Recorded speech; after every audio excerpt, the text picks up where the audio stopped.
Hello বন্ধুরা, তোমরা কেমন আছো? আশা করি সবাই খুব ভালো আছো। আবার একটা নতুন ব্লগ নিয়ে চলে এসেছি আমি তোমাদের সঙ্গে। আচ্ছা, সকালবেলা আমাদের বাড়িতে সবাই সাধারণত জলখাবারের আটা রুটি খেয়ে থাকে, ওই জন্যই কিন্তু সকাল সকাল দেখো আমি আটা মাখতে বসে পড়েছি। আটা মাখা আমার অলমোস্ট প্রায় কমপ্লিট হয়ে এসেছে। এবারে গোল গোল করে লেচিগুলোকে করে নেব। লেচিগুলো করে নেওয়ার পর তারপর দেখো লেচিগুলোকে এক এক করে নিচ্ছি। এভাবে করে লেচিগুলোকে এক এক করে সব করে নেব, এক এক করে সব কটাই করে নেব এভাবে করে। পরপর মিডিয়াম একটা সাইজ করে লেচিগুলোকে করে নেব। আর সমস্ত বন্ধুদেরকে জানাচ্ছি অসংখ্য অসংখ্য অসংখ্য ধন্যবাদ। যারা আমার চ্যানেলে নতুন সাবস্ক্রাইবাররা আছো, যারা আমার চ্যানেলে পুরনো সাবস্ক্রাইবার আছে, সবাইকে জানাচ্ছি অসংখ্য ভালোবাসা। সো দেখো সকালবেলা আটা মাখা কমপ্লিট হয়ে গেল, ওদিকে লেচিও করে নিলাম। এদিকে করব রান্নার মধ্যে করব হচ্ছে, এদিকে আমি দেখো ঘ্যাটকোল পাতা নিয়েছি। ঘ্যাটকোল পাতা বাটা কিন্তু গরম ভাতের সাথে অসাধারণ লাগে। তোমরাও একদিন বাড়িতে ট্রাই করে দেখবে দারুণ লাগে। আর তার মধ্যে আমি আজকে করব হচ্ছে বেগুন বাহার। বেগুন বাহারটাও কিন্তু খেতে খুব ভালো লাগে। এভাবে করে বেগুনগুলোকে কেটে নুন হলুদ মাখিয়ে ঢাকা দিয়ে ভাজা ভাজা করে নিলাম হালকা হালকা করে একটু। তারপরে দেখো মশলাটা করে ফেলবো। আজকে আমার মিক্সিটা নষ্ট হয়ে গেছে, সো মশলাটা আমাকে হাতেই বাটতে হবে। এখানে আমি নিয়েছি জিরে, কালো জিরে, তো জিরে, কালো জিরে আর কাঁচা লঙ্কা নিয়েছি, তার সঙ্গে ধনেপাতা, সব কিছু দিয়ে বেশ ভালো করে বেটে নেব। তো যেহেতু মিক্সিটা নষ্ট হয়ে গেছে তো আমাকে হাতেই বাটতে হবে মশলাটা। তো হাতে এবারে দেখো ধনেপাতাও দিলাম। ধনেপাতার পরিমাণটা একটু বেশি দিতে হবে, কেননা না হলে মশলাটা ঘনত্বটা কিসে হবে, মশলাটা নাহলে পাতলা পাতলা হয়ে যাবে। এভাবে করে আস্তে আস্তে করে বেটে নেব, কেননা অনেক দিন ধরে যেহেতু পাটায় বাটার অভ্যাসটা চলে গেছে। সাধারণত আমরা মিক্সিতেই পেস্ট করে থাকি সমস্ত মশলা। তো ওই জন্য কিন্তু হাতে প্রথম মানে অনেক দিন বাদে যে কোনো কাজ করতে করতে একটা অভ্যাস হয়ে যাওয়ার ব্যাপারটা একরকম, আর তারপর অনেক দিন বাদে কাজটা করা হচ্ছে ব্যাপারটা একরকম। মিক্সির কর্ডটা নষ্ট হয়ে গেছে, ওই জন্য আর কি মিক্সিটা ব্যবহার করতে পারছি না।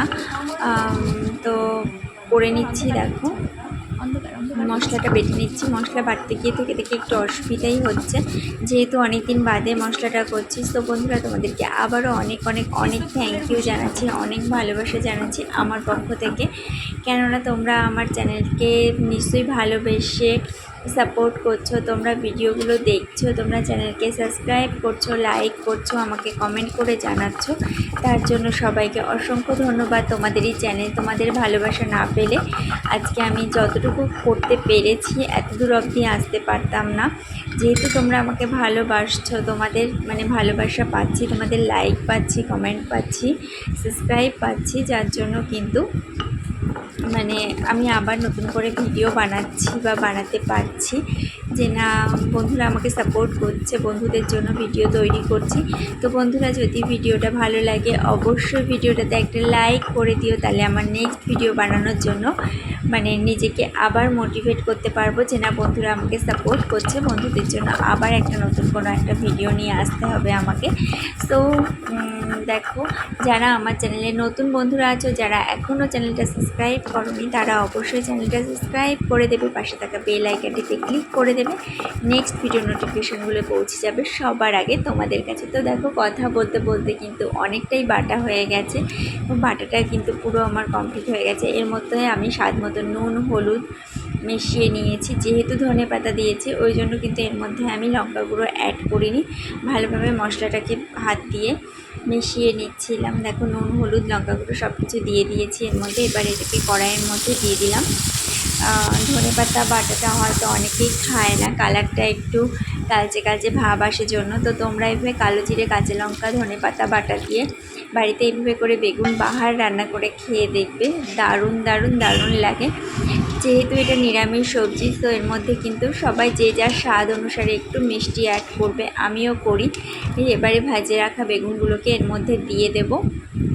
তো দেখো ভেজে রাখা বেগুনগুলোকে কিন্তু এর মধ্যে দিয়ে দিলাম। দিয়ে এবারে এটাকে খানিকক্ষণ একটু চাপা দিয়ে রাখতে হবে, এটাকে হতে দিতে হবে, কেননা বেগুনগুলো যেহেতু আমি পুরোপুরি চাপা তেলে ভাজিনি, হালকা হালকা করে কম তেলে মানে হালকা এপিট ওপিট করে একটু সাঁতলে নিয়েছিলাম। এবারে বেগুনটাকে দিয়ে মানে এটা প্রায় হয়ে এসেছে। এর মধ্যে আমি একটু ময়দা দিলাম, কেননা না হলে মশলার ঘনত্বটা কিন্তু বাড়বে না। এরকম পাতলা পাতলা ঝোল থাকলে দেখতে অতটা ভালো লাগে না। আর যেহেতু এটা মানে একটু ঘন ঘন ভাব হয়, এটা কিন্তু রুটি দিয়ে খেতেও ভীষণ টেস্টফুল হয়। তো দেখো আমার কিন্তু অলমোস্ট রান্নাটা কমপ্লিট হয়ে গেছে। এটা খেতে কিন্তু দারুণ লাগে, গরম ভাত বা রুটি যে কোনো কিছুর সাথেই খেতে ভীষণ ভালো লাগে। তোমরাও একদিন বাড়িতে ট্রাই করে দেখতে পারো এইভাবে, আশা করবো তোমাদেরও ভালো লাগবে।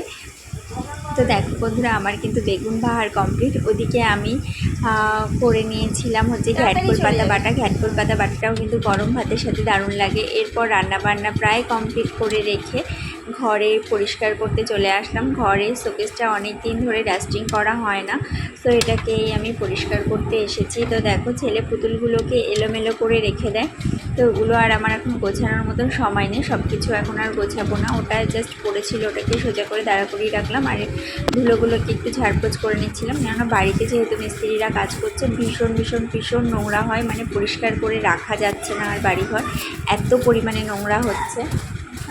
তো বন্ধুরা, ভিডিওটা যদি ভালো লাগে তোমাদের, আবারও বলছি ভিডিওটাতে যারা এখনও পর্যন্ত লাইক করোনি তারা প্লিজ ভিডিওটাতে একটা লাইক করে দাও। তোমাদের একটা লাইক পেলে কিন্তু নতুন করে আবার ভিডিও বানাতে ইচ্ছে করে নিজের।